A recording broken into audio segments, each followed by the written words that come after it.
నాగర్ కర్నూలు జిల్లాలో మీకున్నటువంటి పట్టు గురించి మనం స్పెషల్‌గా మాట్లాడుకోవాలి. మీరు ఎంపీ టికెట్ ఆశిస్తే ఎందుకు మీకు ఇవ్వకుండా ఆర్ఎస్ ప్రవీణ్ కుమార్‌కి ఇచ్చారు? ఇక్కడ ఒకటి సార్ ఆలోచన విధానం. హ్మ్. పార్టీలో ఏముంటుందంటే కొత్తగా వచ్చిన వారి మీద ప్రేమ ఎక్కువ. హ్మ్. కొత్తదనాన్ని కోరుకునే సందర్భం కోరొచ్చు. కానీ కొత్త వారి కన్నా పాత వారే ఎక్కువ ప్రాణం ఇచ్చేటువంటి పరిస్థితి. పాత వారిని విమర్శించినందుకే, ఉద్యమకారులను విస్మరించినందుకే, పాత వారిని దగ్గర తీయనందుకే మరి మొన్న నవంబర్లో జరిగినటువంటి ఎన్నికలు దెబ్బతీసింది. హ్మ్.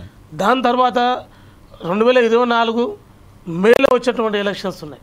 మరి అంతవరకు కూడా వాళ్ళు తర్జనపర్చి చేసుకొని ఉద్యమకారులకు, పార్టీ సీనియర్ కార్యకర్తలకు మరి ఒక విజన్ ఉన్న వారికి ఇస్తే కొంతమేరకు మరి ఉన్నటువంటి 17 ఎంపీలలో ఒక 5 అన్న వచ్చేది కదా, హ్మ్.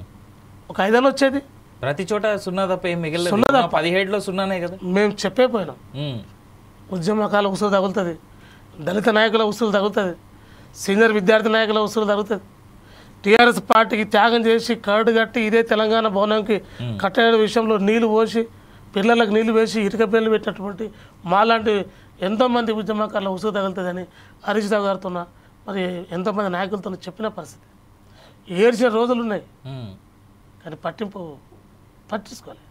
అంటే ఇంటి మనుషులేం కదా, ఉంటారులే, పడి ఉంటారు, హ్మ్. ఎక్కడ ఓర్లే మొదటి నుంచి ఉన్నోళ్ళు కదా. ఉన్నారు కదా, హ్మ్. ఎనీ టైం ఉన్నారు. వాస్తవికంగా జిహాద్కు సంబంధించి తీవ్రవాదులు ఏ విధంగా అయితే ఏ టైం ఉన్నారో టీఆర్ఎస్ పార్టీకి, బీఆర్ఎస్ పార్టీకి ఇప్పటికి కూడా సోషల్ మీడియా మిత్రులు, హ్మ్. కార్యకర్తలు ఇంకా ఆ సైకోయిజంలో ఇంకా ఆ మాయలో ఉన్నారు, బీఆర్ఎస్ వాళ్ళు. ఇంకా ఉన్నారు. హ్మ్. హ్మ్. మాకు తగులుతుండ్రు కదా డిబేట్లో.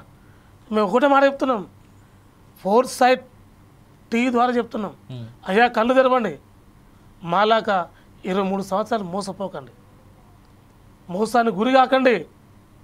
ఒక అన్నగా చెప్తున్నా, ఒక ఉద్యమకారుగా చెప్తున్నా, ఒక దళిత నాయకుడు చెప్తున్నా, ఒక ప్రైవేట్ ఉద్యోగుల సంఘం నాయకుడు చెప్తున్నా, నిరుద్యోగుల పాలిట ఎంతమందికి ఉపాధి కల్పిస్తున్నటువంటి ఒక సంస్థ నడుపుతున్న ఒక అధినాయకుడు చెప్తున్నా, మన బతుకుదేరు మనం చూసుకుందాం, మన చదువుకున్నాం, మనకు జ్ఞానం ఉంది, రాజ్యాంగం పట్ల అవగాహన ఉంది, ఆర్టికల్స్ పట్ల ఒక చిత్తశుద్ధి ఉంది, ఆలోచన ఉంది. కాబట్టి ఒకటే విధానం చెప్తున్నాం, మార్పు అంటామా, మార్పు రాదు, ఇంకా అలాగే ఉన్నారు అని మిత్రులు చెప్తున్నారు. అంటే టీఆర్ఎస్ని నమ్ముకుంటే బ్రతుకుండదని చెప్తాను. అంటే బీఆర్ఎస్ పార్టీ ఏదైతే ఉందో, కేసీఆర్ ఆధ్వర్యంలో నడుస్తున్నటువంటి పార్టీ, ఆ పార్టీని కానీ, ఆ కుటుంబాన్ని కానీ నమ్ముకుంటే జీవితాలు బాగుపడే అనేటువంటిదా మీ ఉద్దేశం? ఎగ్జాంపుల్ మేమే కదా సార్, మేము ఉన్నాము, ఒక బొమ్మ రామూర్తునుడు, ఒక కరట రాజునుడు, ఒక రోషంబాల్, ఇంకా ఉన్నారు, ఒక మాధవ్, ఓడపల్లి మాధవ్ అని తన జీవితాన్ని, తన సంసార జీవితాన్ని, భార్య పిల్లలను తాకట్టు పెట్టుకున్నాడు. అంటే త్యాగం చేసి కూడా ఏదో పార్టీకి పనిచేస్తున్నారు. కానీ మీరు పార్టీ నుంచి బయటకు వచ్చారు, కానీ బొమ్మ రామూర్తి ఇంకా పార్టీలోనే ఉన్నాడు. ఇయాల్టికి పార్టీ తరఫున చాలా పెద్ద గొంతుగా చాలా డిబేట్లో కనిపిస్తూ ఉంటారు. మళ్ళీ వచ్చేటువంటి ఎలక్షన్స్లో, అట్లీస్ట్ వచ్చే ఎలక్షన్స్లో ఖచ్చితంగా నాకు టికెట్ ఇస్తా అని చెప్పేసి కేటీఆర్ చెప్పిండు అనేటువంటి ఆశతోనే ఉన్నారు కదా ఆయన. మాకు చెప్పలేదు, ఏళ్ల పాటు నాకు చెప్పినట్టు అయితే. బొమ్మ రామూర్తి గారు హైదరాబాద్ జిల్లా టీఆర్ఎస్పి అధ్యక్షులు పనిచేసిండు, టీఆర్ఎస్ పార్టీ సాంస్కృతిక విభాగం అధ్యక్షులు పనిచేసిండు, నా సమకాలికుడు, నా సామాజిక వర్గం, ఆయన కవి గాయకుడు, నేను కవి గాయకుని, ఎన్నో సందర్భాలు కలిసి పనిచేస్తూనే ఉన్నాం. ఇప్పటికీ మొన్న డిబేట్లో కలిసినప్పుడు గొంతు అనేది పెద్దగా ఉంటుంది, బతుకు అనేది చిన్నగా అయింది. గొంతు ఒకటే ఉంటుంది కానీ కడుపులో పేగులు మాడిపోతున్నాయి.